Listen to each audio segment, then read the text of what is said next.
জমিনের মধ্যে যা রয়েছে তার মধ্য থেকে তোমরা যেটা হালাল পবিত্র সেখান থেকে তোমরা ভক্ষণ করবে, খাবে। ওয়ালা তাত্তাবিউ খুতুওয়াতিশ শাইতান, আর তোমরা শয়তানের পথকে অনুসরণ করবে না, কারণ ইন্নাহু লাকুম আদুউম মুবিন, শয়তান তোমাদের গোপন শত্রু না, শয়তান তোমাদের প্রকাশ্য শত্রু। আল্লাহ রাব্বুল আলামিন কি বলতেছেন? আল্লাহ রাব্বুল আলামিন বলতেছেন, হে মানুষ সকল, তোমরা হালাল খাবে, হারাম খাবে না। আজকে আমরা হালাল ভক্ষণ করতে চাই না, হারাম ভক্ষণ করতে চাই। হালালে যে মজা আছে সেটা বুঝে না, এই জন্য হারামের পিছনে আজকে আমরা ছুটাছুটি করি। আমার বন্ধুগণ, আমার ভাইরা, আজকে আমরা হারামের জন্য মারামারি, কাটাকাটি, হানাহানি, জেল জরিমানা সব কিছু করতে পারি, কিন্তু হালালের জন্য আমরা জীবন দিতে পারি না। আমার বন্ধুগণ, আমার ভাইরা, মিশরের মধ্যে একটা জালিম বাদশা ছিল। এই জালিম বাদশার মিশন হলো মুসলমানদেরকে, যারা ইসলাম গ্রহণ করে, যারা মুসলমান হয়, তাদেরকে নির্যাতন করে, মুসলমানদেরকে নির্যাতন করে যেন তারা ইসলাম ছেড়ে দেয়, সমস্ত মানুষ যেন কাফির হয়ে যায়। এই জালিম বাদশা সকলের উপর নির্যাতন করত, যাকে পাতো তাকে ধরে নিয়ে এসে শুকরের মাংস খাওয়াতো, শুকরের গোস্ত খাওয়াতো। ওই মিশরের মধ্যে একজন মহিলা ছিল, মিশরের মধ্যে ওই মহিলার 7 জন ছেলে ছিল।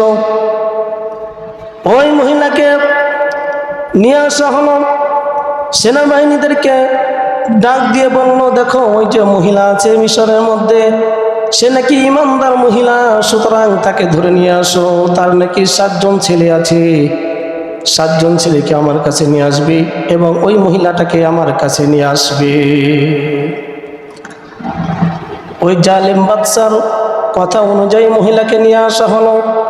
মহিলা যখন আসলো বাদশার দরবারে, ওই জালেম বাদশার দরবারে, মহিলাকে বলতেছে, শোনো, তুমি নাকি ইমানদার, তুমি নাকি মুমিন, তুমি নাকি মুসলমান, সুতরাং তোমাকে আমি একটা প্রস্তাব দিতেছি, আমার প্রস্তাবে রাজি হয়ে যাও।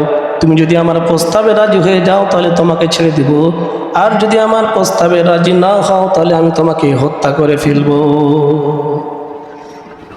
আমার প্রস্তাব হলো, এই যে শুকরের মাংস তোমাকে খেতে হবে, শুকরের গোস্ত তোমাকে খেতে হবে, আর যদি শুকরের গোস্ত না খেতে চাও তোমাকে জান দিতে হবে। আমি শুনেছি নাকি তোমার 7 জন ছেলে আছে। তখন বলল, হ্যাঁ আমার ছেলেরা আছে। মহিলা বলল, আমার জান চলে যাবে কিন্তু আমি কখনো শুকরের মাংস খাবো না। মুসলমানদের জন্য শুকরের গোস্ত খাওয়া হালাল না হারাম? হারাম। এই জন্য মহিলা বলছে, মুসলমান কখনো শুকরের গোস্ত খেতে পারে না, আমি গোস্ত খাবো না, আমার জান চলে যাবে কিন্তু গোস্ত খাবো না। ওই মহিলার বড় ছেলেকে ডাক দেওয়া হলো, তার বড় ছেলেকে ডাক নিয়ে আসা হলো। তার বড় ছেলেকে বলা হলো, এই যে শুকরের মাংস রাখা আছে, শুকরের মাংস তোমাকে খেতে হবে, আর যদি খেতে না চাও তোমার জান দিয়ে দিব। হয় তোমাকে শুকরের মাংস খেতে হবে, নাহলে তোমাকে হত্যা করা হবে। ওই যে বড় ছেলে তখন বলছে, দেখো জালেম বাদশা তুমি, কিন্তু আমি আমার জান দিব কিন্তু আমার ইমান দিব না। আজকে আমাদের অবস্থা কেমন, আমার জানও দেওয়া লাগে না, হালাল যেখানে আছে সেখানে যায় না, যেখানে হারাম আছে সেখানে খুঁজে খুঁজে বের করে, যেখানে হারাম আছে সেখানে খুঁজে খুঁজে বের করে। আর এরা হচ্ছে হালালের জন্য জীবন দিয়ে দিচ্ছে, হারাম খাবে না। কিন্তু আমরা যদি মনে করে যে আপনাকে 1 কোটি টাকা দিব, শুকরের মাংস খেতে হবে, 1 লাখ টাকা দিব, শুকরের মাংস খেতে হবে, এখনকার মুসলমানরা শুকরের মাংস খেয়ে ফেলবে 1 লাখ টাকার বিনিময়ে। এই জন্য তাকে বলতেছে, দেখো তোমাকে শুকরের মাংস খেতে হবে। তখন সে বলছে, না আমি খাবো না। তখন কি করা হলো, তার ডান হাত কেটে ফেলা হলো। ওই বড় ছেলে ডান হাত কেটে ফেললো। বলছে, এখনো বলো না। বাম হাত কেটে ফেলা হলো। এইভাবে চোখ একটা উঠিয়ে নেওয়া হলো। ডান চোখ উঠিয়ে নেওয়া হলো, বাম চোখ উঠিয়ে নেওয়া হলো, ডান কানটা ছিঁড়ে ফেলে দেওয়া হলো, কেটে ফেলে দেওয়া হলো, বাম কানটা কেটে ফেলে দেওয়া হলো।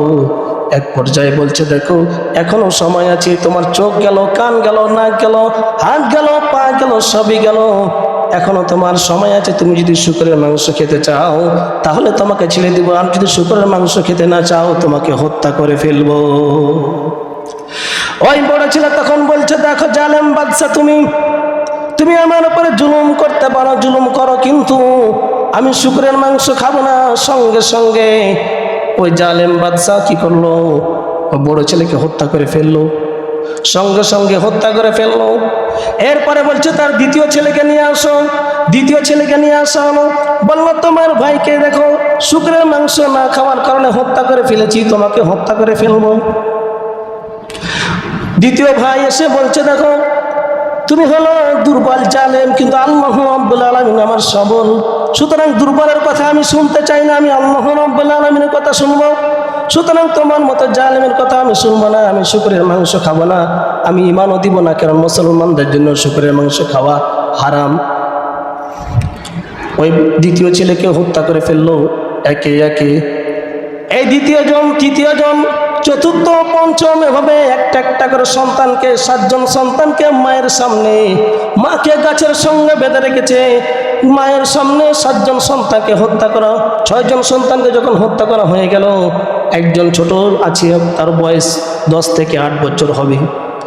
তার মাকে বলছে দেখো তোমার বাকি 6 জন সন্তান চলে গেছে, ওই যে তোমার সন্তান তোমার কোলে আছে, ওইটাকে বুঝাও, যদি সে শুকরের গোস্ত খেতে রাজি হয় তাহলে তাকে ছেড়ে দেবো, নাহলে তোমরা মা বেটা 2 জনকে হত্যা করে ফেলবো।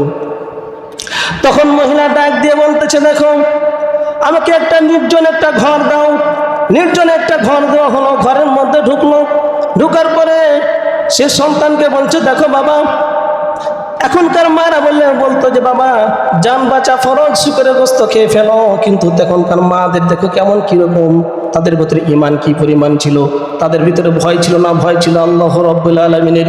ওই ছোট ছেলেটাকে বলছে বাবা তোমার 6 জন ভাই আল্লাহর জন্য, আল্লাহর দিনের জন্য আল্লাহ রাব্বুল আলামিনের জান দিয়ে তারা জান্নাতে চলে গেছে, আমি তোমাকে বলতেছি তুমি শুকরের গোস্ত খাবে না, তোমাকে যদি হত্যা করে দেওয়া হয় তুমি শুকরের মাংস খাবে না, তুমি যদি শুকরের মাংস খেয়ে ফেলো তাহলে জাহান্নামে চলে যাবে, তোমার ভাইরা জান্নাতে চলে গেছে।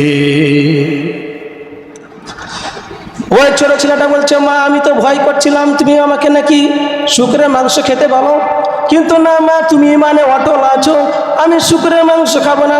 ওই ছোট ছেলেটাকে নিয়ে আসা হলো, ছোট ছেলেটাকে নিয়ে এসে তার মার সামনে তাকে জবাই করে দেওয়া হলো, হত্যা করে দেওয়া হলো। এরপরে তার মাকে হত্যা করে ফেলে দেওয়া হলো।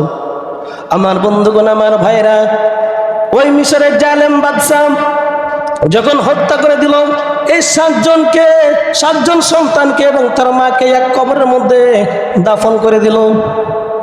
নবীজি সাল্লাল্লাহু আলাইহি ওয়াসাল্লাম যখন মেরাজে যাচ্ছেন, নবীজি সাল্লাল্লাহু আলাইহি ওয়াসাল্লাম যখন মেরাজে যাচ্ছেন, জিবরাইল আলাইহিস সালাম সঙ্গে আছেন। জিবরাইল আলাইহিস সালাম বলছেন যে রাসূল সাল্লাল্লাহু আলাইহি ওয়াসাল্লাম জিবরাইলকে বলছেন ইয়া রাসূলুল্লাহ, ইয়া হাবিবাল্লাহ, এটা কোন জায়গা, আমাকে নিয়ে আসলে জিবরাইলকে বলছে হে জিবরাইল এটা কোন জায়গা, এখানে আমি জান্নাতের সুঘ্রাণ পাইতেছি। জিবরাইল আলাইহিস সালাম ডাক দিয়ে বলছেন ইয়া রাসূলুল্লাহ, ইয়া হাবিবাল্লাহ, আপনি জানেন না ওই যে মিশরের মধ্যে একজন মহিলা ছিল, ইমানদার মহিলা, তার 7 জন সন্তান ছিল, সেই 7 জন সন্তানকে জালেম বাদশা, সে সময়কার জালেম বাদশা তাদেরকে একসঙ্গে হত্যা করে দিয়েছিল। এই কবরে, এক কবরে তাদেরকে দাফন করা হয়েছিল। আল্লাহ রাব্বুল আলামিন তাদেরকে জান্নাত দিয়েছে। আজকে আপনি যে সুঘ্রাণ পাচ্ছেন এই 7 জন সন্তান এবং তার মায়ের কবর থেকে আল্লাহ রাব্বুল আলামিন সুঘ্রাণ বের করে দিয়েছে। আমার বন্ধুগণ, আমার ভাইরা, যারা হালাল খাবে, হালালের জন্য জীবন দিবে, তারা সরাসরি জান্নাতে চলে যাবে। এই জন্য আল্লাহ রাব্বুল আলামিন দুনিয়ার মানুষটিকে ডাক দিয়ে বলতেছেন ইয়া আইয়ুহান নাসু কুলু মিম্মা ফিল আরদি হালালান তাইয়্যিবা হে মানুষ সকল, তোমরা দুনিয়াতে যা হালাল আছে সেগুলো ভক্ষণ করো। ওয়ালা তাত্তাবিউ খুতুওয়াতিশ শাইতান, শয়তানের পদঙ্ক অনুসরণ করো না। ইন্নাহু লাকুম আদুউম মুবিন, আর শয়তান তোমাদের প্রকাশ্য শত্রু। কিন্তু আমাদের অবস্থা হলো, যেখানে হারাম আছে সেখানে আছে, যেখানে হারাম আছে সেখানে আমরা আছি, কিন্তু হালালের জায়গায় নাই। একজন মানুষ যদি হালাল খেতে চায় তাকে হারাম করবা নাই। নবীজি সাল্লাল্লাহু আলাইহি ওয়াসাল্লাম হাদিসের মধ্যে বলেন, লা ইয়াদখুলুল জান্নাতা জাসাদুন গুযিয়া বিল হারাম, যে শরীরটা হারাম দ্বারা পরিপালিত হবে, যে শরীরটা হারাম দ্বারা গঠন হবে, এই শরীরটা কখনো জান্নাতে প্রবেশ করবে না। এই জন্য আমরা হালাল খাবো না, হারাম খাবো। হালাল খেতে হবে আমার বন্ধুগণ, আমার ভাইয়েরা। আমরা যদি হালাল খেতে পারি, আল্লাহ রাব্বুল আলামিন হালাল খেয়ে যদি আমি ইবাদত করতে পারি, আল্লাহ রাব্বুল আলামিন আল্লাহ তাআলা জান্নাত দিবে। আর যদি আমি হারাম খেয়ে আমি চলে যাই, ওই হারাম শরীর কখনো জান্নাতে প্রবেশ করবে না। এই জন্য হারাম খাওয়া যাবে না।